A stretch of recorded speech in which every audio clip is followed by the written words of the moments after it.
छुट्टियों के दौरान कंपनी की एक ऑनलाइन वीडियो मीटिंग चल रही थी। गलती से मैंने उस खूबसूरत महिला बॉस को, जो अभी अभी ऊपर से सीधे इस पद पर नियुक्त होकर आई थी, पत्नी कह दिया। अगले ही पल स्क्रीन पर 600 कमेंट्स की बाढ़ आ गई। मेरा गला सूख गया और सांस अटक सी गई, क्योंकि यह अचानक प्रकट हुई लीडर कोई और नहीं बल्कि मेरी वही पूर्व पत्नी थी, जिससे मैं कई सालों से नहीं मिला था। मैं जल्दबाजी में कुछ कहकर सफाई देने ही वाला था कि तभी वीडियो में मौजूद शेन वाणी ने भौं उठाई और बोली, जो भी बात है घर जाकर करेंगे प्रिय पति। मैंने चुपचाप मीटिंग में मौजूद लोगों की संख्या पर नजर डाली। ऑनलाइन 899 लोग थे। मैं अभी कुछ समझाने ही वाला था कि शेन वाणी ने अचानक मीटिंग समाप्त कर दी। मुझे कुछ निजी काम निपटाने हैं, मीटिंग कल जारी रहेगी। दूसरों की हैरान निगाहों की परवाह किए बिना उसने कॉल बंद कर दी। मैं पूरी तरह स्तब्ध रह गया। वह अब इतनी लंबी बात भी कर सकती थी। तुम्हें पता होना चाहिए कि हमारी शादी के पूरे समय में वह चयनात्मक मूकता, सिलेक्टिव म्यूटिज्म से पीड़ित थी। हर दिन वह केवल टेक्स्ट मैसेज के जरिए मुझसे बात करती थी। मैंने उसकी बीमारी ठीक करने के लिए न जाने कितने तरीके आजमाए थे, ऊर्जा चिकित्सा से लेकर इलेक्ट्रो एक्यूपंक्चर तक, यहां तक कि उसे स्टैंड अप कॉमेडी भी दिखाता था, लेकिन उसकी हालत में कभी कोई सुधार नहीं आया। फिर एक रात देर से रेडियो सुनते समय अचानक मुझे अपनी चयनात्मक मूक पत्नी शेन वाणी की आवाज सुनाई दी। हमें मिले हुए 3 साल हो गए हैं। मैं कल तुमसे मिलने के लिए बहुत उत्साहित हूं। मुझे तुम्हारी बहुत याद आती है। मैं तुमसे प्यार करती हूं शियाओचिन। शेन वाणी ने कभी इतनी लंबी बात नहीं की थी। उसकी आवाज में मैंने पहले कभी इतना गहरा भाव नहीं सुना था। उसका प्रेम स्वीकार कुछ ही देर में समाप्त हो गया। उसके बाद रेडियो होस्ट उसकी भावनाओं और प्रेम की जमकर प्रशंसा करने लगा। कार्यक्रम खत्म होने के बाद मैंने उसकी मां को फोन किया। मेरी लंबी चुप्पी से शेन वाणी की मां घबरा गई। क्या हुआ? क्या वाणी ने तुम्हें नाराज कर दिया, या फिर तुम्हें पहले से लू शाओचिन के वापस आने के बारे में पता चल गया? मैं अवाक रह गया। तो सच यह था कि इस बात से अनजान केवल मैं ही था। माफ करना ये चिन, 3 साल पहले मैंने तुमसे सच्चाई नहीं कही थी। वाणी की चयनात्मक मूकता तब शुरू हुई थी जब उसका पूर्व प्रेमी लू शाओचिन उसे छोड़कर चला गया था। उस समय मैंने इस बीमारी पर बहुत सारे दस्तावेज पढ़े थे। उनमें एक पंक्ति लिखी थी, किसी बड़े मानसिक आघात के कारण यह स्थिति उत्पन्न हो सकती है। तो यही वजह थी। मुझे याद भी नहीं कि मैंने फोन कब काटा। उसका इलाज वापस आ चुका था। तो फिर मैं क्या था? मेरे भीतर अचानक एक जिद जाग उठी। वह मुझसे कभी प्यार ही नहीं करती थी। अब मैं उसके और उसके इलाज के बीच से हट जाऊंगा। 3 साल पहले शेन वाणी के लिए मैंने विदेश जाकर उच्च चिकित्सा अध्ययन करने का अवसर छोड़ दिया था। शायद अब भी देर नहीं हुई थी। निर्णय लेने के बाद मैंने खुद को अच्छे से तैयार किया। फिर घर से निकलकर पास के मॉल की ओर चला गया। मैं अपने लिए कुछ नए कपड़े खरीदना चाहता था। एक लिमिटेड एडिशन सूट पर मेरी नजर टिक गई, लेकिन जैसे ही मैं भुगतान करने वाला था, सेल्स पर्सन ने कहा, सर, एक दूसरे ग्राहक इस सूट के लिए अधिक कीमत देने को तैयार हैं। क्या आप कृपया उन्हें यह सूट लेने देंगे? मैंने उसकी उंगली के इशारे की दिशा में देखा। वहां गहरे नीले रंग का सूट पहने एक आदमी खड़ा था। वह अपने पास खड़ी महिला से बात करने में मग्न था। मैं कुछ कदम आगे बढ़ा और अचानक उस महिला से मेरी नजरें मिलीं। वह शेन वाणी थी। तो यह आदमी लू शाओचिन ही होगा। शेन वाणी का चेहरा तुरंत सख्त हो गया। उसके होंठ हल्के से कांपे, लेकिन वह फिर भी एक शब्द नहीं बोल सकी। उसने अपनी दाहिनी तर्जनी से फोन पर टाइप करना शुरू किया। मैं इस आदत से भलीभांति परिचित था। इसका मतलब था कि वह टेक्स्ट के जरिए बात करना चाहती है। कुछ ही सेकंड में लगातार 3 संदेश आए। तुम यहां क्या कर रहे हो? क्या मेरा पीछा कर रहे हो? घर जाओ। शाओचिन, जो उसके बगल में खड़ा था, ने उसका हाथ मजबूती से पकड़ लिया। मुस्कुराते हुए उसने पूछा, वाणी, क्या यह तुम्हारा दोस्त है? यह कहते हुए उसने फिर उसका हाथ अपने सीने पर रख दिया। क्या तुम मुझसे कह सकती हो कि यह सूट मुझे दे दे? मैं अभी देश लौटा हूं और मुझे कई सूट खरीदने हैं। शेन वाणी ने उसे बेहद कोमल मुस्कान दी। फिर उसने फोन पर कुछ टाइप किया, मानो उसे दिलासा दे रही हो। उसने मेरी राय पूछने की भी जरूरत नहीं समझी। सीधे अपना कार्ड निकाला और क्लर्क को भुगतान करने के लिए दे दिया। यह एक दोस्त है। यह शब्द मेरे दिल में बर्फ की तरह चुभ गए। उसी समय मॉल की लाइटें अचानक झिलमिलाने लगीं। मैंने सहज रूप से ऊपर देखा। छत पर लगा विशाल झूमर ढीला पड़ चुका था।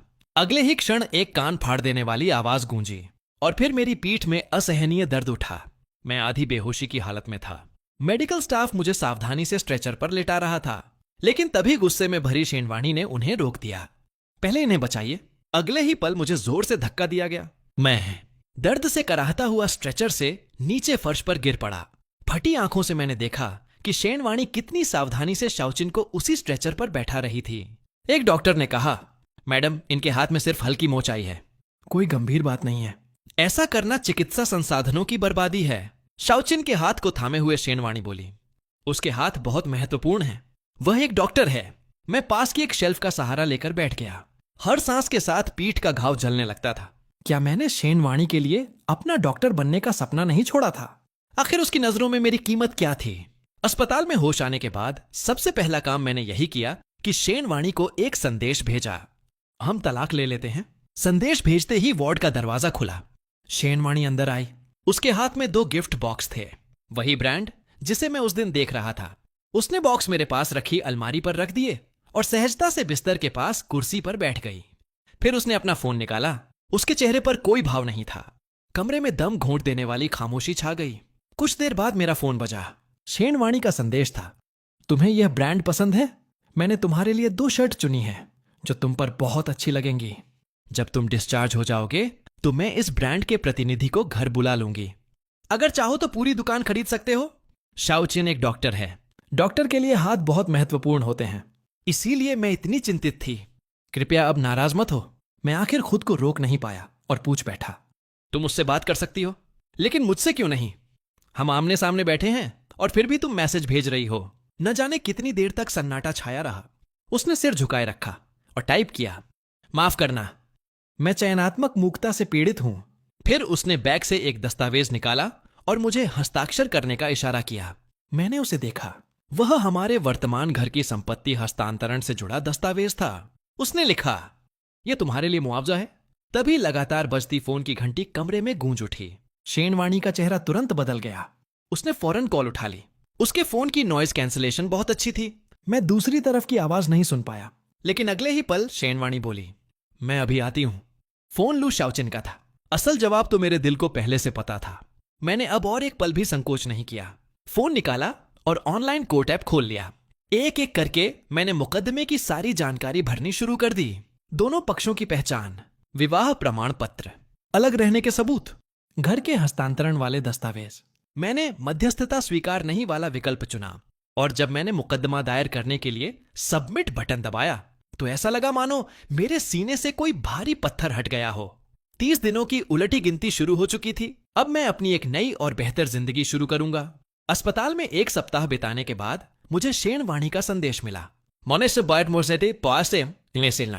दोपहर 3 बजे, रियल एस्टेट ट्रांजैक्शन सेंटर। मैं घर की मालिकाना हक की प्रक्रिया तुम्हारे नाम करवा दूंगी। जैसे ही मैं वहां पहुंचा, वीआईपी काउंटर के कर्मचारी तुरंत मेरी सहायता के लिए आगे आ गए। शेनवाणी ने तो सोच समझकर एक फूलों का गुलदस्ता भी तैयार कर रखा था। एक कर्मचारी मेरे लिए कुर्सी खींचने ही वाली थी कि शेनवाणी ने उसे रोक दिया और इशारे से बताया कि यह काम वह खुद करेगी। यह देखकर मैं थोड़ा हैरान रह गया। कुछ देर सोचने के बाद मैंने कहा, असल में तुम्हें यह सब करने की जरूरत नहीं है। शेनवाणी के चेहरे पर हल्की सी मुस्कान उभरी। ऐसा लग रहा था मानो सिर्फ 2 शब्द बोलने के लिए भी उसे बहुत संघर्ष करना पड़ रहा हो। कोई बात नहीं। उसकी ओर से यह दुर्लभ कोमलता और संवाद का क्षण था। सारी औपचारिकताएं बहुत जल्दी पूरी हो गईं। फिर उसने कहा, तुम पहले घर चले जाओ, मुझे अभी ओवरटाइम काम करना है। मेरे भीतर एक अजीब सी भावना उठी और धीरे धीरे बढ़ती चली गई। मैं बाहर निकल आया। टैक्सी बुलाने के कुछ ही देर बाद मुझे एहसास हुआ कि मेरा बैग अंदर छूट गया है। मजबूरन मुझे वापस जाना पड़ा। जब मैं लौटा तो देखा कि शेनवाणी अब भी लॉबी में खड़ी थी। तभी लू शाओचिन मुख्य प्रवेश द्वार से अंदर आया। वह सीधे उसके पास गया। दोनों ने एक दूसरे को गले लगा लिया। शाओचिन ने उसके गाल पर बेहद आत्मीयता से एक चुंबन भी दिया। उसी समय एक कर्मचारी मुस्कुराते हुए बोला, प्रेसिडेंट शेन, नई संपत्ति खरीदने के लिए कृपया इधर आइए। क्या आप एक नया अपार्टमेंट लेना चाहती हैं या फिर एक विला?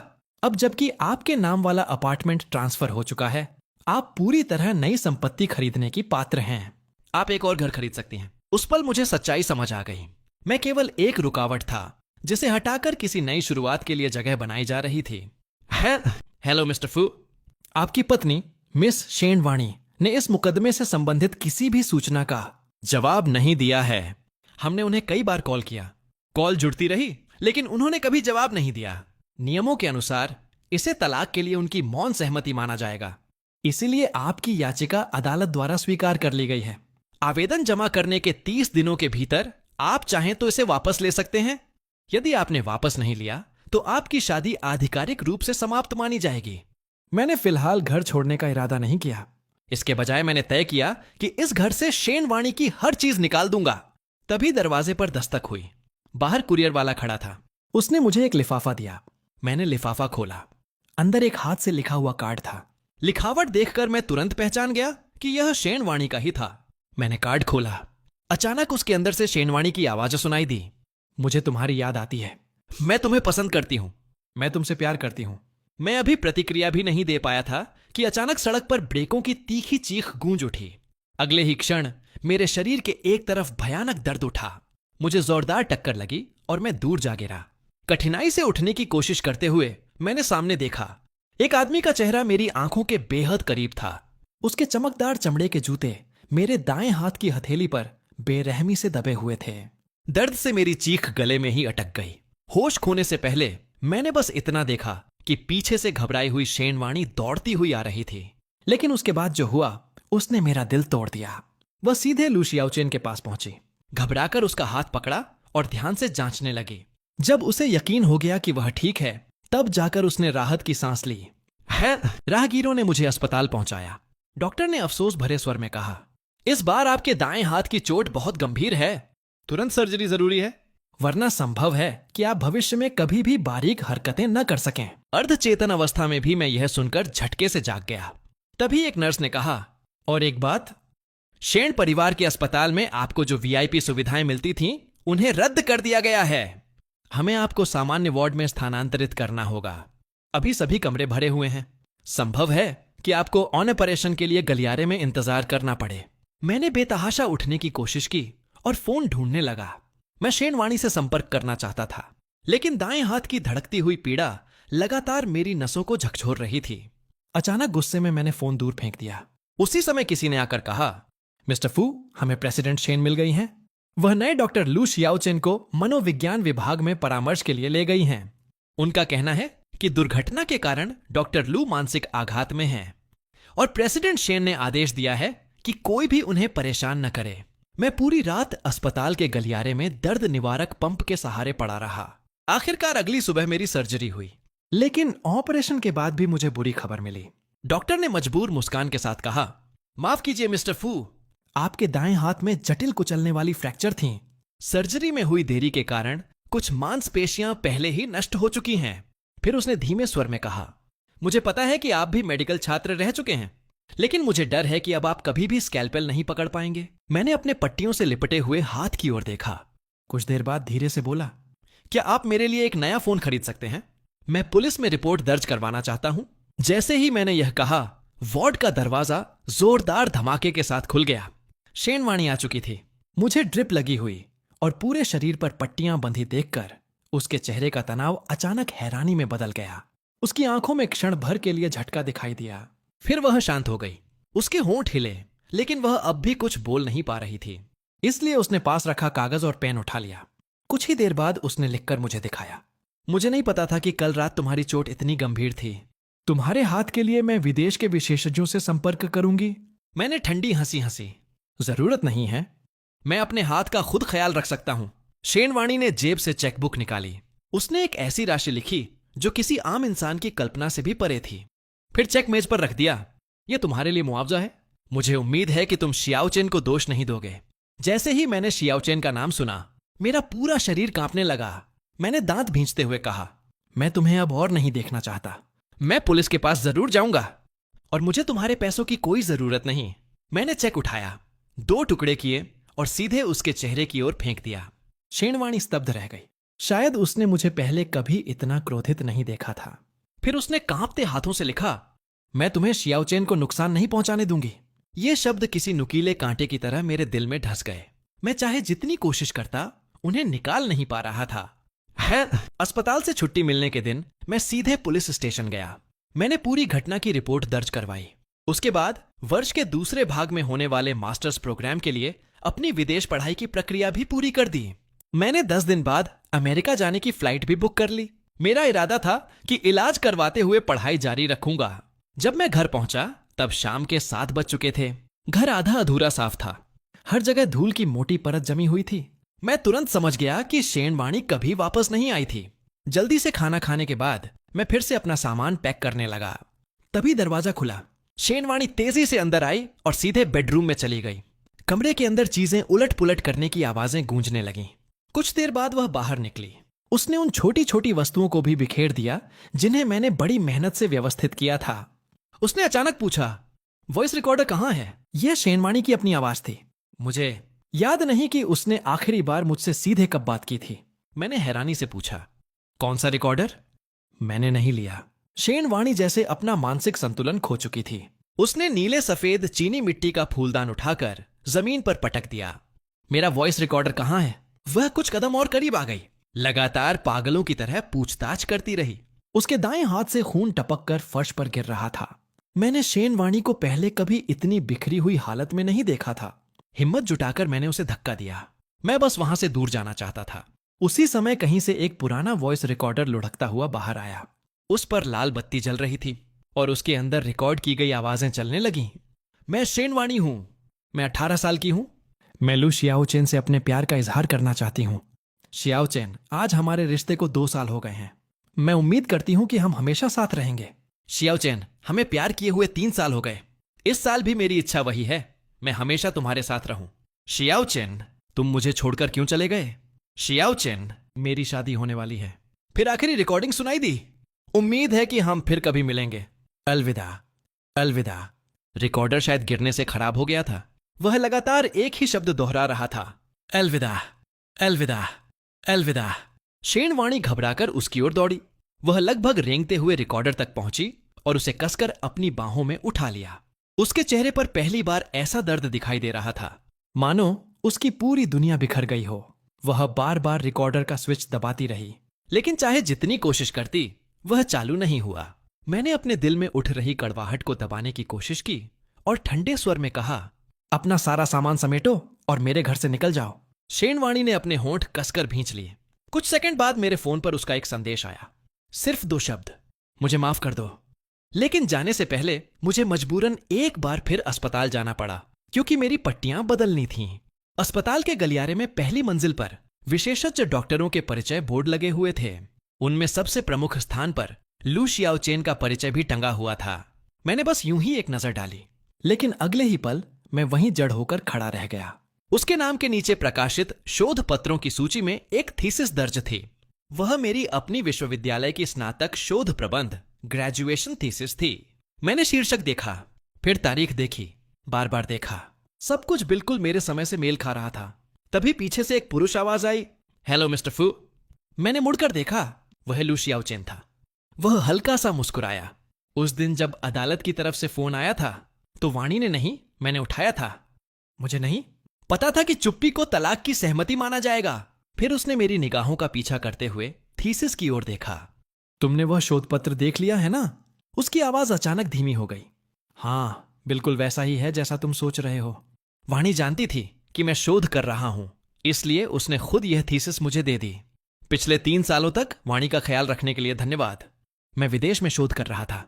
मैं हर समय उसके साथ नहीं रह सकता था।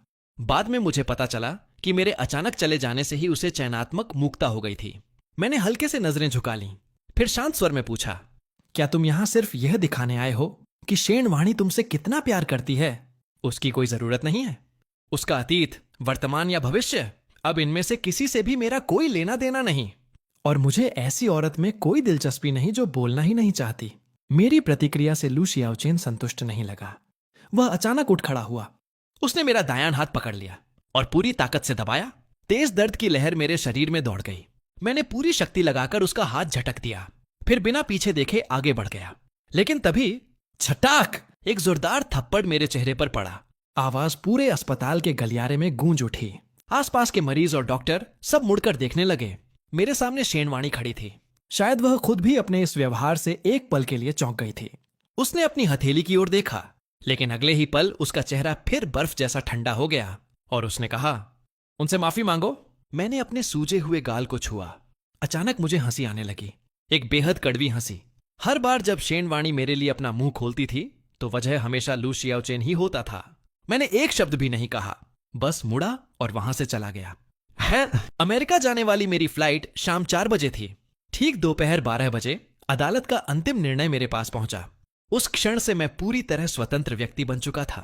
दोपहर 1 बजे मुझे शेन वाणी का संदेश मिला, कंपनी के नीचे वाले कैफे में मिलो। मैंने कुछ देर सोचा, फिर जाने का फैसला किया। अपना सामान और तलाक का आदेश साथ लेकर मैं कैफे पहुंच गया। मैं समय से पहले पहुंच गया था। 1 बजे से 1:30 तक इंतजार किया, फिर 1:03 से 2 बजे तक। तभी फोन बजा। क्या मैं मिस्टर फू से बात कर रहा हूं? मैं प्रेसिडेंट शेन की सहायक हूं। प्रेसिडेंट शेन ने कहा है कि उन्हें अचानक एक जरूरी काम आ गया है, वह अब आपसे मिलने नहीं आ पाएंगे। मैं चुप रहा। यह बिल्कुल वैसा ही था जैसा मैंने पहले से सोच रखा था।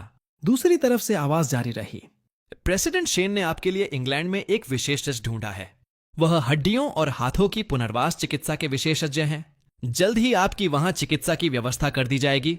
इसके अलावा उन्होंने आपके खाते में जीवन यापन और इलाज के खर्च के लिए 2 करोड़ युआन और ट्रांसफर किए हैं।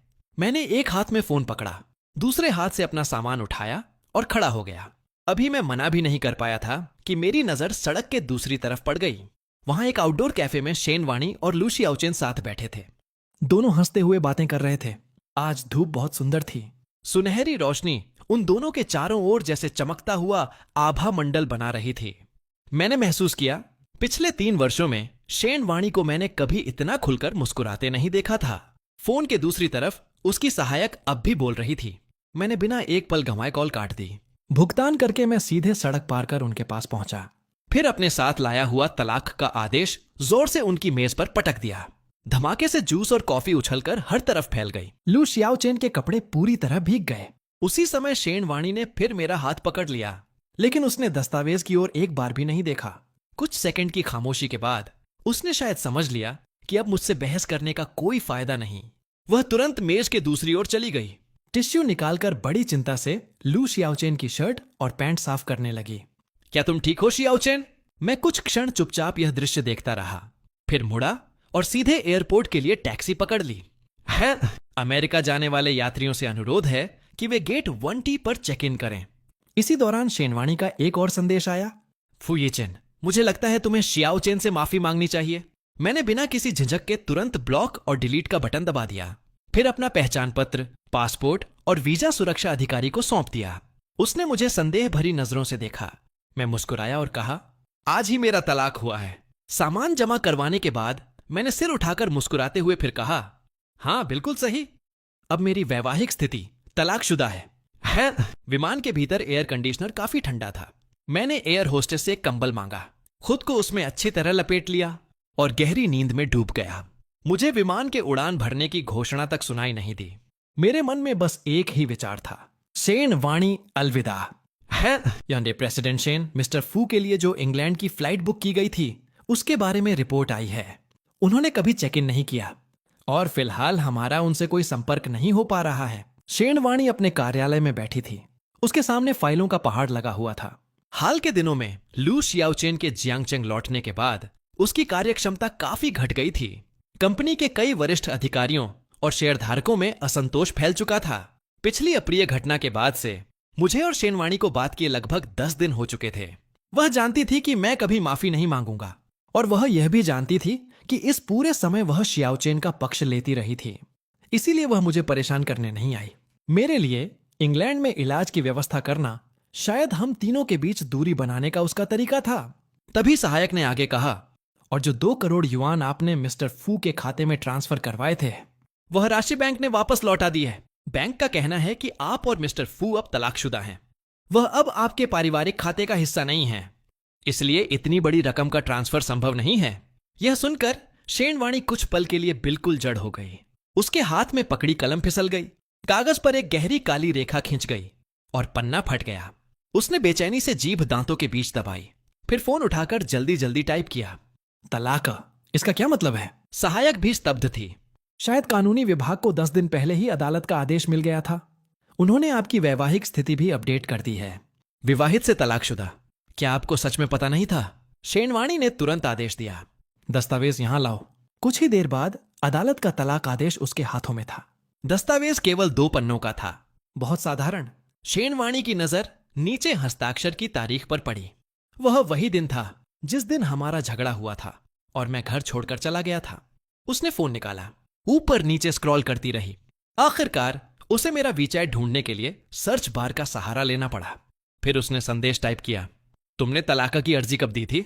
लेकिन जैसे ही उसने भेजा, स्क्रीन पर लाल रंग का विस्मयादिबोधक चिन्ह उभर आया। नीचे एक छोटी सी पंक्ति लिखी थी, सामने वाला व्यक्ति अब आपका मित्र नहीं है। आईने के पास खड़ी सहायक यह सब देख रही थी और शेनवाणी का चेहरा पहली बार धीरे धीरे सफेद पड़ने लगा। शेनवाणी के चेहरे के भाव लगातार बदल रहे थे। आखिरकार वह स्तब्ध होकर अपने फोन को घूरती रह गई। कुछ देर बाद उसने गहरी सांस ली और अपनी सहायक से कहा, पता लगाओ कि फू यीचन इस समय कहां है। उसकी आवाज में पहली बार असहायता साफ झलक रही थी। आदेश देने के बाद उसने फिर खुद को काम में डुबो दिया। तभी लू शियाओचेन अंदर आया। वाणी, आज तुम्हें मेरे साथ क्लाइंट्स और दवा कंपनी के प्रतिनिधियों से मिलने जाना था। शेनवाणी ने लाचार होकर उसके होंठों पर हल्का सा चुंबन दिया, फिर बोली, मुझे ओवरटाइम काम करना है। इसके बाद वह फिर से अनुबंधों और दस्तावेजों की समीक्षा में लग गई। लेकिन अचानक लू शियाओचेन ने उसके सामने रखा कॉन्ट्रैक्ट उठा लिया और अपनी पीठ के पीछे छिपा लिया। उसे मजबूरन उसकी ओर देखना पड़ा। वाणी, मैं आखिर तुम्हारे माता पिता से कब मिलूंगा? अगले हफ्ते मेरे माता पिता विदेश से लौट रहे हैं। उन्होंने कहा है कि वे तुमसे मिलना चाहते हैं। मेरे पिता ने तो यहां तक कहा कि अगर हमारी मुलाकात अच्छी रही तो उसी समय हमारे भविष्य की बात भी तय कर देंगे। अब शेनवाणी को उसकी ओर ध्यान देना ही पड़ा। दोनों के बीच की दूरी बहुत कम थी। उसके शरीर से उठती तेज परफ्यूम की खुशबू उसकी नाक में भर गई। शेनवाणी का शरीर हमेशा से संवेदनशील रहा था और उसे एलर्जी भी जल्दी हो जाती थी। अचानक उसे जोर से छींक आ गई। लू शियाओचेन के चेहरे का रंग थोड़ा बदल गया। वह फिर भी उसे मनाने की कोशिश करता रहा। वाणी, मैं और इंतजार नहीं करना चाहता। वैसे भी अब तुम्हारा तलाका हो चुका है। हमारा साथ होना अब पूरी तरह जायज है। यह सुनते ही शेनवाणी का हाथ हवा में ही रुक गया। वह धीरे धीरे उसकी ओर मुड़ी। उसकी आंखें सीधे लू शियाओचेन के चेहरे पर टिक गईं। फिर उसने पूछा, तुम्हें कैसे पता कि मेरा तलाक हो चुका है? यह सवाल सुनते ही लू शियाओचेन भी घबरा गया। उसके चेहरे पर साफ घबराहट दिखाई देने लगी। वह तुरंत सीधा खड़ा हो गया और नजरें चुरा लीं। मैंने तुम्हारी सहायक से सुना था। शेनवाणी के मन में तुरंत संदेह पैदा हुआ। वह अपनी सहायक को अच्छी तरह जानती थी। वह कभी भी उसकी निजी जानकारी किसी बाहरी व्यक्ति को नहीं बताती। इसलिए उसने लू शियाओचेन की बात पर एक पल के लिए भी विश्वास नहीं किया। कुछ सेकंड बाद उसने फिर पूछा, क्या तलाक वाली कॉल का जवाब तुमने दिया था? यह सुनते ही लू शियाओचेन के भीतर नाराजगी उठी। वाणी, क्या तुमने नहीं कहा था कि तुम मुझसे प्यार करती हो? फिर उस आदमी की वजह से मुझ पर गुस्सा क्यों हो रही हो? उस समय मुझे नहीं पता था कि वह अदालत की कॉल थी। मैंने तुम्हारी तरफ से फोन उठाया था। फिर मैंने सोचा कि तुम्हें चयनात्मक मूकता है, इसलिए तुम्हारी जगह जवाब देना ठीक नहीं होगा।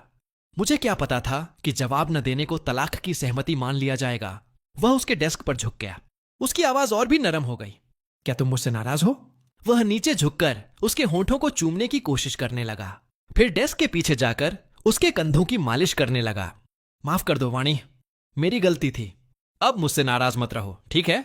लेकिन शेनवाणी ने झुंझलाकर उसका हाथ हटा दिया। वह कुछ कहना चाहती थी, पर उसकी तेज परफ्यूम की गंध से उसका गला फिर भर आया। कुछ देर सोचने के बाद उसने फोन पर टाइप किया, तुम्हारे माता पिता से मिलने की बात बाद में करेंगे। समय हो वन आउट्रोनात्राम, पहले यह व्यस्त समय खत्म हो जाए। फिर उसने अपनी सहायक को एक और संदेश भेजा, मुख्य न्यायाधीश से मिलने की व्यवस्था करो, उन्हें कंपनी बुलाओ। है अगली सुबह शेनवाणी हमेशा की तरह अपने परिवार के अस्पताल में अपनी चयनात्मक मूकता की जांच के लिए पहुंची। डॉक्टर ने रिपोर्ट देखते हुए कहा, प्रेसिडेंट शेन, आपकी बीमारी में कुछ सुधार तो हुआ है, लेकिन यह सुधार अभी भी सीमित है। मेरा सुझाव है कि आप पुनर्वास अभ्यास जारी रखें। फिर डॉक्टर ने एक फाइल निकाली। कुछ समय पहले मिस्टर फू ने मुझे एक बहुत लंबा ईमेल भेजा था। उसमें पिछले 3 वर्षों के दौरान आपकी स्थिति का विस्तृत रिकॉर्ड था। मैंने उसे पढ़ा। वह बेहद उपयोगी था। मुझे लगता है कि अब हम आपके लिए एक नई उपचार योजना शुरू कर सकते हैं। यह आपकी व्यक्तिगत स्थिति के अनुसार तैयार की जाएगी और पूरी तरह नए तरीके पर आधारित होगी। लेकिन डॉक्टर अपनी बात पूरी भी नहीं कर पाया था कि शेनवाणी ने फोन पर टाइप करके मना कर दिया। जरूरत नहीं, फाइलें डॉक्टर लू को दे दीजिए, आगे का इलाज वहीं देखेंगे। है वह परामर्श कक्ष से बाहर निकल गई, लेकिन कुछ कदम चलने के बाद अचानक रुक गई। फिर मुड़कर दूसरी दिशा में चल पड़ी। आज उसके पास थोड़ा समय था, इसलिए उसने सोचा कि लू शियाओचेन से भी मिल लिया जाए। लेकिन उसके ऑफिस में प्रवेश करने से पहले ही अंदर से आवाजें सुनाई देने लगीं। वह हल्का सा भौहें सिकोड़कर दरवाजे के पास रुक गई। अंदर एक नर्स कह रही थी, अस्पताल से सूचना आई है, आज शाम 4 बजे डॉक्टरों की मीटिंग है और 5 बजे आपकी सर्जरी निर्धारित है। फिर नर्स ने थोड़ा झिझकते हुए कहा, साथ ही निदेशक चाहते हैं कि आप अस्पताल के नियमों का थोड़ा और पालन करें। डॉक्टरों को ड्यूटी या सर्जरी के दौरान परफ्यूम और हेयर जेल का इस्तेमाल नहीं करना चाहिए। उसकी बात पूरी होने से पहले ही लू शियाओचेन ने जोर से मेज पर हाथ मारा। तुम्हें पता है इस अस्पताल का मालिक कौन है? यह शेन परिवार का अस्पताल है। बताओ, यहां मेरी बात ज्यादा चलेगी या उस बूढ़े निदेशक की? उसकी आवाज धीमी थी, लेकिन धमकी साफ महसूस हो रही थी। नर्स डर के मारे कांप उठी। वह फाइलें सीने से लगाए जल्दी से बाहर निकलने लगी। जैसे ही उसने दरवाजा खोला, उसकी नजर शेन वाणी पर पड़ गई। नमस्ते प्रेसिडेंट शेन। अंदर बैठे लू शियाओचेन ने भी मुड़कर देखा। उसके चेहरे पर तुरंत मुस्कान आ गई। वह तेजी से उसकी ओर बढ़ा, नर्स को बाहर भेज दिया, फिर खुशी से बोला, वाणी तुम मुझसे मिलने आई हो। उसने उसका हाथ पकड़कर अंदर खींच लिया, लेकिन उसके शरीर से आती तेज खुशबू ने शेन वाणी को फिर असहज कर दिया। वह कुछ कहना चाहती थी, तुम्हें नहीं, लेकिन बात पूरी होने से पहले ही लू शियाओचेन ने उसे दरवाजे से सटा दिया। ठीक है, मुझे पता है मुझे इतना दिखावा नहीं करना चाहिए। फिर वह उसे चूमने के लिए झुका, लेकिन शेन वाणी ने अपने होंठ कसकर बंद कर लिए। उनके होंठ बस हल्के से छूकर रह गए। यह प्रतिक्रिया देखकर लू शियाओचेन भी रुक गया। क्या अब तुम मुझसे नफरत करने लगी हो? ठीक है, तो मैं जाकर उससे माफी मांग लेता हूं। वह नाटक करते हुए उठने लगा। शेन वाणी ने उसका हाथ पकड़ लिया। उसने संकेत किया, उसे अगली बार सबक मिल जाएगा। तुरंत लू शियाओचेन मुस्कुराने लगा। वाणी, मैं दोबारा ऐसा नहीं करूंगा। चिंता मत करो। शेन वाणी ने गहरी सांस ली। वह कुछ कहना चाहती थी, लेकिन शब्द बाहर नहीं आए। उसके सीने में भी हल्का सा दबाव महसूस होने लगा। आखिर उसने फोन निकाला और टाइप किया, मेरी चयनात्मक मूकता से जुड़ी फाइलें शायद तुम्हें मिल गई होंगी। क्या अब आगे का इलाज तुम संभालोगे? लू शियाओचेन ने संदेश पढ़ा। उसकी आंखों में क्षण भर के लिए अधीरता चमक उठी। यह बीमारी तो लगभग ठीक हो चुकी है ना? वाणी, तुम्हें बस मेरे साथ थोड़ा और समय बिताने की जरूरत है। मुझसे शादी कर लो, सब अपने आप ठीक हो जाएगा। इलाज की कोई जरूरत नहीं है। फिर उसने दराज से अपना पासपोर्ट निकाला, मुस्कुराते हुए उसे दिखाया। अगले हफ्ते मुझे विदेश घुमाने ले चलो। लेकिन शेन वाणी ने फिर टाइप किया, वर्षगौण में दन्न, एक और उपचार कोर्स जरूरी है। यह पढ़कर लू शियाओचेन और चिढ़ गया। उसने उसका हाथ झटक दिया, फिर पीठ फेरकर झुंझलाते हुए बोला, मैंने कहा ना, इसकी जरूरत नहीं है। मैं भी एक प्रतिष्ठित मेडिकल कॉलेज का स्नातक हूं। तुम मुझ पर भरोसा क्यों नहीं करती? और वैसे भी मेरे लौटने के बाद तुम्हारी हालत में काफी सुधार हुआ है ना? इस तरह की मानसिक समस्याओं का सबसे अच्छा इलाज है बाहर घूमना और आराम करना। मैं अब यहां काम भी नहीं करना चाहता। ये पूरा दिन बहुत उबाऊ है। शेन वाणी चुपचाप उसकी पीठ को देखती रही। और न जाने क्यों अचानक उसे मेरी याद आ गई। उसे वह मुस्कुराता हुआ चेहरा याद आया जो हमेशा उससे कहा करता था, अब से हर बार जब तुम इलाज के लिए जाओगी, मैं तुम्हारे साथ जाऊंगा। जब तक तुम पूरी तरह ठीक नहीं हो जाती, मैं हमेशा तुम्हारे पास रहूंगा। उस याद के उभरते ही शेन वाणी की आंखों में पहली बार एक अजीब सी खालीपन की लहर दौड़ गई। वह मुस्कुराता हुआ चेहरा फिर से उसकी आंखों के सामने उभर आया। शेन वाणी लंबे समय तक चुप खड़ी रही। आखिरकार उसने अपने दिल में उठ रही बेचैनी को दबा लिया। वह उठी और पीछे से जाकर लू शियाओचेन की बाहों को हल्के से थाम लिया, मानो उसे दिलासा दे रही हो। आराम करो। हर बार जब शेन वाणी अपने मुंह से कोई शब्द बोलती, उसके गले में अजीब सी खुजली होने लगती। उसका सीना घुटन से भर जाता है। माफ कीजिए प्रेसिडेंट शेन, हमारा फैसला जारी हो चुका है और अब प्रभावी भी हो गया है। यह न्यायिक प्रक्रिया है, इसे बदला नहीं जा सकता। मुझे नहीं लगता कि दोबारा कंपनी आने की कोई आवश्यकता है। मेरे पास और भी कई मामलों की सुनवाई बाकी है। मुख्य न्यायाधीश की आवाज फोन पर गूंज रही थी। शेन वाणी कुछ कहना चाहती थी, लेकिन उसके भीतर की उदासी और घुटन अब भी बनी हुई थी। वह एक भी शब्द नहीं बोल पाई। उधर से कोई जवाब न मिलने पर न्यायाधीश ने शिष्टतापूर्वक विदा ली और फोन काट दिया। शेन वाणी कुछ देर तक उस स्क्रीन को देखती रही जिस पर कॉल समाप्त होने का संकेत दिख रहा था। एक पल के लिए उसे समझ ही नहीं आया कि वह कैसी प्रतिक्रिया दे। वह और मैं सचमुच तलाकशुदा हो चुके थे। मैं लगातार 10 घंटे से भी अधिक समय तक सोता रहा। विमान अब अमेरिका के वॉशिंगटन स्टेट एयरपोर्ट पर उतरने वाला था। सभी यात्रियों से अनुरोध है कि आगमन की तैयारी कर लें। घोषणा सुनकर मैं उठ बैठा। मैंने फोन चालू किया और विमान के वाईफाई से कनेक्ट किया। तुरंत नोटिफिकेशन की घंटियां एक के बाद एक बजने लगीं। मैंने जल्दी से फोन को साइलेंट किया और अपने बगल में बैठे यात्री से माफी मांगी। फिर ध्यान से फोन देखा। कुछ अमेरिकी नंबरों से मिस्ड कॉल थीं। विचैट पर भी एक नया फ्रेंड रिक्वेस्ट आया हुआ था, लेकिन शेनवाणी से जुड़ा एक भी संदेश नहीं था। यह देखकर मैंने राहत की लंबी सांस ली।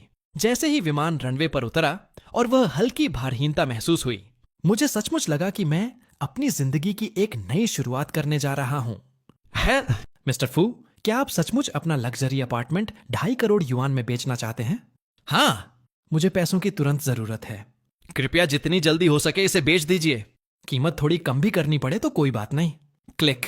मैंने फोन काट दिया। फिर अमेरिका में अपने नए घर की सफाई जारी रखी।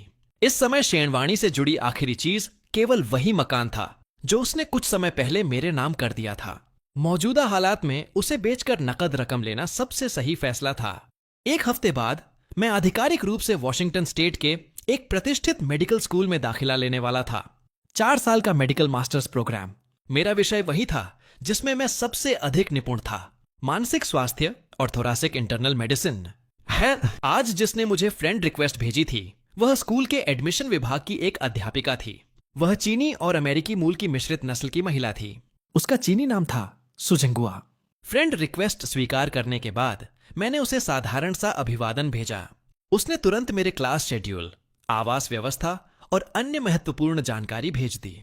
मेरे दाएं हाथ के इलाज को लेकर भी उसने एक अच्छी खबर दी। मेडिकल स्कूल से संबद्ध अस्पताल मुझे सबसे आधुनिक उपचार सुविधाएं रियायती दरों पर उपलब्ध कराएगा। उसने यह भी बताया कि पहले एक ऐसा मरीज आ चुका है जिसकी चोट मेरी तुलना में कहीं अधिक गंभीर थी और वह केवल 6 महीने में पूरी तरह ठीक हो गया था। मेरे मामले में अनुमान लगाया गया कि 2 से 4 महीनों के भीतर हाथ काफी हद तक ठीक हो जाएगा। सब कुछ बिल्कुल वैसा ही हो रहा था जैसा मैंने सोचा था। है शेनवाणी ने भी अब मुझसे संपर्क करने की कोशिश करना बंद कर दिया था। अमेरिका का मौसम बेहद खूबसूरत था। साफ खिड़कियों से धूप कमरे के भीतर आ रही थी। यहां तक कि मेज पर जमी धूल के छोटे छोटे कण भी साफ दिखाई दे रहे थे। अनजाने में मैं एक धुन गुनगुनाने लगा। तभी सुझिंगुआ का फोन आया। मिस्टर फू, हमारी जांच में पता चला है कि आपने जो स्नातक शोध प्रबंध जमा किया था उसका श्रेय इस समय किसी और के नाम दर्ज है। एक व्यक्ति लू शियाओचेन। वह ब्रिटेन के मैनचेस्टर मेडिकल स्कूल से जुड़ा हुआ है। क्या आपको इस बारे में जानकारी थी? यह सुनते ही मेरा चेहरा गंभीर हो गया। हाँ, मेरी पूर्व पत्नी ने मेरी थीसिस उसे दे दी थी, लेकिन मेरे पास उसका पूरा प्रारूप, लेखन रिकॉर्ड और सारे शोध दस्तावेज मौजूद हैं। उस शोध के लिए किए गए सभी सर्वेक्षण भी मैंने स्वयं किए थे। मैं पर्याप्त सबूत उपलब्ध करा सकता हूं। फोन के दूसरी तरफ सुचिंगुआ मुस्कुराई। बहुत बढ़िया, आप सारे दस्तावेज मुझे भेज दीजिए। स्कूल आपकी ओर से अकादमिक अनियमितता की आधिकारिक शिकायत शुरू करेगा। लगभग 10 कार्य दिवसों के भीतर आप अपना शोध कार्य वापस प्राप्त कर सकेंगे। मैंने तुरंत सहमति दे दी। फोन रखने के बाद मैं सीधे कंप्यूटर के सामने बैठ गया और दस्तावेज तैयार करने लगा। हालांकि दाएं हाथ का दर्द मुझे हर कुछ मिनट बाद रुकने पर मजबूर कर देता था, लेकिन मेरा मन खुशी से भरा हुआ था। शायद पिछले 3 वर्षों में शेनवाणी को छोड़ना मेरा सबसे सही फैसला था। है दूसरी ओर शेनवाणी लगातार दिन रात काम कर रही थी। लगातार 2 हफ्तों तक बिना रुके काम करने के बाद थाईलैंड जाने वाली उड़ान में उसे अचानक कार्डियक अरेस्ट हो गया। लू शियाओचेन ठीक उसके बगल वाली बिजनेस क्लास सीट पर बैठा फिल्म देखने में मग्न था। शेनवाणी को लगा मानो उसके सीने से शुरू होकर पूरे शरीर में घुटन फैल रही हो। ऐसा महसूस हो रहा था जैसे कोई विशाल पत्थर उसके गले को जकड़ रहा हो। उसने पूरी ताकत लगाकर लू शियाओचेन को छूने की कोशिश की, लेकिन उसका हाथ धीरे धीरे ढीला पड़ गया। लू शियाओचेन ने हेडफोन तक नहीं लगाए थे, फिर भी उसे यह एहसास तक नहीं हुआ कि उसके बगल में बैठी शेनवाणी बेहोश हो चुकी है। होश खोने से ठीक पहले शेनवाणी के भीतर ऐसा निराशा का भाव उठा जो किसी भी शारीरिक पीड़ा से अधिक दर्दनाक था। अजीब बात यह थी कि जब उसकी आंखें बंद होने लगीं, तब उसके सामने मेरे साथ बिताए गए जीवन की यादें तैरने लगीं। मैं घर को हमेशा साफ सुथरा रखता था, हर दिन उसके लिए पौष्टिक भोजन बनाता था, उसके व्यायाम की योजना बनाता था, उसके समय के अनुसार हर काम व्यवस्थित करता था, यहां तक कि उसके काम का एक हिस्सा भी संभाल लेता था। पूरी तरह बेहोश होने से पहले शेनवाणी के होठों पर मुस्कान तक नहीं आ सकी। उसे बस विडंबना महसूस हुई। अरबों की संपत्ति की मालिक होने के बावजूद पिछले 2 हफ्तों से वह केवल बाहर का खाना खाकर जी रही थी। फिर उसका होश पूरी तरह अंधेरे में डूब गया। है जब दोबारा हल्की सफेद रोशनी दिखाई दी, तब भी शेनवाणी को बच जाने की कोई खुशी नहीं हुई। किसी डॉक्टर की आवाज सुनाई दी। प्रेसिडेंट शेन की हालत बहुत गंभीर है। प्रारंभिक जांच के अनुसार अत्यधिक थकान के कारण कार्डियक अरेस्ट हुआ है। लेकिन उनकी मेडिकल हिस्ट्री को देखते हुए यह चयनात्मक मूकता से जुड़ी जटिलता भी हो सकती है। इस बार वह इसलिए बच गईं क्योंकि फ्लाइट अटेंडेंट ने समय रहते उन्हें देख लिया, वरना वह ब्रेन डेड भी हो सकती थीं। शेनवाणी की चेतना अब भी धुंधली थी। वह अपनी उंगलियां हिलाना चाहती थी, लेकिन हिला नहीं पा रही थी। उसे दर्द नहीं हो रहा था, उसे सिर्फ थकान महसूस हो रही थी और एक अजीब सी मुक्ति की चाह, साथ ही दिल में खालीपन और गहरा दुख भी था। उसे एहसास हुआ कितना समय बीत गया, लेकिन उसने अब तक लू शियाओचेन की आवाज नहीं सुनी। है लू शियाओचेन, क्या आप प्रेसिडेंट शेन के परिवार के सदस्य हैं? हाँ। इसके बाद कुछ देर सन्नाटा छा गया। शेनवाणी इंतजार करती रही, लेकिन कोई उत्तर नहीं आया। डॉक्टर फिर बोला, इस समय प्रेसिडेंट शेन को 24 घंटे देखभाल की आवश्यकता है। अगले 3 दिन बेहद महत्वपूर्ण हैं। हर समय किसी का उनके पास रहना जरूरी है ताकि कोई और जटिलता ना हो। यदि 3 दिनों बाद उनकी स्थिति स्थिर रहती है तो निजी विमान से उन्हें घर ले जाना बेहतर होगा। 3 दिन? लू शियाओचेन की आवाज में तुरंत असंतोष भर गया। लेकिन मैंने तो आज के लिए द्वीप भ्रमण बुक कर रखा है। यह सुनकर डॉक्टर भी आह भरने से खुद को रोक नहीं पाया।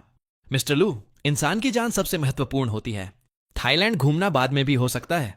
जब प्रेसिडेंट शेन ठीक हो जाएंगी तब आप दोनों फिर आ सकते हैं। लू शियाओचेन ने कुछ पल सोचा, फिर बोला, क्या मैं उनके लिए किसी केयर गिवर को नहीं रख सकता? मानो उसे समाधान मिल गया हो। उसकी आवाज में हल्की खुशी तक झलक रही थी, लेकिन शेनवाणी को लगा जैसे वह किसी अथाह खाई में गिर रही हो। दिल को चीड़ देने वाला दर्द फिर से उसके भीतर भर गया। क्या यही वह व्यक्ति था जिससे वह कभी प्रेम करती थी? कब उसने इस तरह प्रेम करना बंद कर दिया था? उसी क्षण उसके पास लगी हार्ट मॉनिटर मशीन तीखी आवाज के साथ बज उठी। स्थिति खराब हो रही है। प्रेसिडेंट शेन के जीवन संकेत अस्थिर हैं, सो तुरंत 3 मिलीलीटर एड्रेनालिन तैयार करो। धड़ाम! डॉक्टर ने डिफिब्रिलेटर के पैडल उसकी छाती पर जोर से दबाए। उसका शरीर बिस्तर से उछल गया। उसकी आंखों के सामने सफेद रोशनी चमकी। फिर वह वापस बिस्तर पर गिर गई। यह प्रक्रिया कई बार दोहराई गई। उसे लगा जैसे शरीर का सारा खून सिर में चढ़ गया हो। सिर फटने वाला था और फिर वह एक बार फिर अंधेरे और अव्यवस्था में डूब गई। है प्रेसिडेंट शेन, आप आखिरकार जाग गईं। यह बहुत अच्छी बात है। जब शेनवाणी दोबारा होश में आई तो उसे लगा जैसे उसका गला आग की तरह जल रहा हो। वह खांसना चाहती थी, लेकिन खांस नहीं पाई। उसके होंठ भी बुरी तरह सूख चुके थे। उसने बड़ी मुश्किल से एक शब्द कहा, पानी। यह आवाज इतनी धीमी थी कि उसे खुद भी यकीन नहीं हुआ कि वह वास्तव में उसके मुंह से निकली थी। शेनवाणी ने अपने सामने खड़ी सहायक को देखा। अभी अभी जो आवाज उसने सुनी थी वह लू शियाओचेन की नहीं थी, वह उसकी सहायक थी। उसकी बात सुनते ही सहायक तुरंत आगे बढ़ी और बहुत सावधानी से अस्पताल के बिस्तर का सिरहाना ऊपर उठाने लगी ताकि शेनवाणी बैठ सके और सहारा लेकर टिक जाए। प्रेसिडेंट शेन, यह लीजिए पानी, धीरे धीरे पीजिए।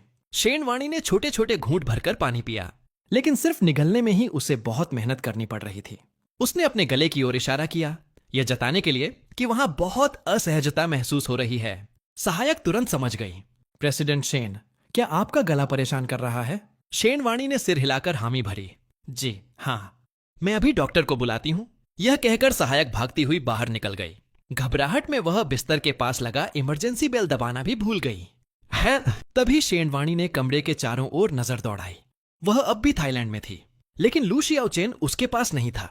स्पष्ट था कि उसके दोबारा कोमा में जाने के बाद उसकी सहायक को थाईलैंड बुलाया गया था ताकि उसकी देखभाल की जा सके। कुछ ही मिनटों में डॉक्टर और नर्स सहायक के साथ कमरे में पहुंच गए। कुछ सामान्य जांच करने के बाद सभी ने राहत की सांस ली। प्रेसिडेंट शेन, फिलहाल आपकी जान को तत्काल कोई खतरा नहीं है, लेकिन आप अभी भी गंभीर निगरानी के द्वार में हैं। आपको कुछ समय और अस्पताल में रहना होगा। हवाई यात्रा की ऊंचाई पर ऑक्सीजन की कमी होने का जोखिम रहता है, जिससे आपके हृदय की समस्या दोबारा उभर सकती है। शेनवाणी ने अपनी सहायक की ओर देखा। सहायक तुरंत समझ गई कि वह क्या कहना चाहती है। प्रेसिडेंट शेन कह रही हैं कि उनके गले में बहुत तकलीफ है, शायद एक बार फिर जांच करने की जरूरत है। डॉक्टर कुछ कहने ही वाला था कि अचानक दरवाजे की तरफ से एक परिचित आवाज सुनाई दी। वाणी के गले में कोई समस्या नहीं है, मैं हाल ही में खुद उसकी जांच कर चुका हूं। सब लोग एक साथ मुड़े। दरवाजे पर लू शियाओचेन खड़ा था। उसकी कलाई पर चमकदार सोने की घड़ी थी। वह छुट्टियों वाले आरामदायक कपड़ों में सजा हुआ था। हाथों में कई मशहूर ब्रांडों के शॉपिंग बैग लटक रहे थे। साफ दिखाई दे रहा था कि वह खरीदारी करके लौटा था। है सहायक का चेहरा तुरंत सख्त हो गया। मिस्टर लू, शायद आप कुछ देर बगल वाले कमरे में आराम कर लें। पहले डॉक्टर को प्रेसिडेंट शेन की जांच पूरी करने दीजिए। न जाने क्यों यह सुनते ही लू शियाओचेन को अपमान महसूस हुआ। उसका गुस्सा तुरंत भड़क उठा। तुमने क्या कहा? क्या तुम्हारा मतलब है कि मुझे चिकित्सा की समझ नहीं है? सहायक ने कोई बहस नहीं की। वह आगे बढ़ी, उसका रास्ता रोका और उसे सीधे कमरे से बाहर धकेल दिया। फिर दरवाजा बंद करके अंदर से लॉक कर दिया। लेकिन लू शियाओचेन हार मानने वाला नहीं था। वह लगातार हैंडल घुमाने लगा। जब दरवाजा नहीं खुला तो उसने जोर जोर से पीटना शुरू कर दिया। धड़म धड़म धड़म। मुझे बाहर रखने का तुम्हें क्या अधिकार है? मैंने कहा ना, मैं भी डॉक्टर हूं। मैं अंदर क्यों नहीं रह सकता? उधर मेरी थीसिस के स्वामित्व का मामला बहुत तेजी से आगे बढ़ रहा था। मूल्यांकन बैठक 3 दिन बाद तय हुई। इस समिति में कुल 3 लोग थे। लू शियाओचेन के शोध निर्देशक, वॉशिंगटन स्टेट मेडिकल सुपरवाइजर और एक स्वतंत्र विशेषज्ञ। वे सभी शोध से जुड़े दस्तावेजों और सहयोग के रिकॉर्ड की जांच करके अंतिम फैसला सुनाने वाले थे। मैं उस दिन जल्दी तैयार हो गया। मैंने गहरे स्लेटी रंग का औपचारिक सूट पहना। जब बैठक स्थल पहुंचा तो देखा कि सुझिंगुआ मुझसे भी पहले पहुंच चुकी थी। कुछ देर बाद सभी प्रोफेसर और विशेषज्ञ भी आ गए, लेकिन लू शियाओचेन अब तक नहीं पहुंचा था। एक कर्मचारी खड़ा हुआ और बोला, सम्मानित प्रोफेसरों, मिस्टर लू शियाओचेन द्वारा दिया गया संपर्क नंबर लगातार बंद या अनुपलब्ध है। इससे पहले हम उन्हें लिखित निमंत्रण और संबंधित दस्तावेज भी भेज चुके हैं, लेकिन उनकी ओर से कोई प्रतिक्रिया प्राप्त नहीं हुई। नियमों के अनुसार यह मूल्यांकन बैठक अब आधिकारिक रूप से शुरू की जाती है। इसके बाद पहले से तैयार किए गए दस्तावेज सामने रखे गए। इनमें शामिल थे मूल पांडुलिपि, लेखन प्रक्रिया के नोट्स, संदर्भ उद्धरण रिकॉर्ड, शोध के विभिन्न ड्राफ्ट और अन्य साक्ष्य। चूंकि लू शियाओचेन कोई प्रमाण प्रस्तुत नहीं कर पाया था, इसलिए समिति ने उसके छात्र जीवन की असाइनमेंट्स, लेख और पुराने लेखन नमूनों को भी तुलना के लिए जुटाया था। नतीजा आने में ज्यादा समय नहीं लगा। लगभग कोई विवाद ही नहीं हुआ। कुछ ही देर बाद समिति ने आधिकारिक घोषणा की। समीक्षा समिति के सर्वसम्मत निर्णय के अनुसार इस शोध प्रबंध का वास्तविक स्वामित्व फू यीचिन के पास है। साथ ही मैनचेस्टर मेडिकल स्कूल के डीन की स्वीकृति से लू शियाओचेन की कुछ शोध उपलब्धियां रद्द की जाती हैं। उनकी डिग्री और मास्टर्स प्रमाण पत्र भी निरस्त किए जाते हैं। पूरा सभागार तालियों से गूंज उठा। मेरे पास खड़ी सुझिंगुआ भी बेहद खुश थी।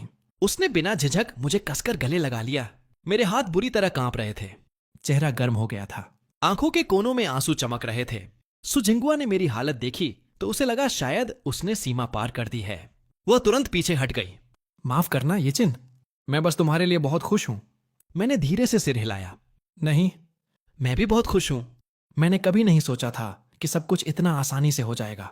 जब मैं देश में था तब परिवार वाले हमेशा कहते थे कि पुरानी बातों के लिए लड़ने का कोई मतलब नहीं, उसे जाने दो, वर्तमान ही सबसे महत्वपूर्ण है।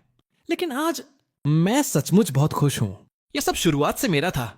फिर भी मैंने कभी नहीं सोचा था कि मुझे वास्तव में न्याय मिल जाएगा।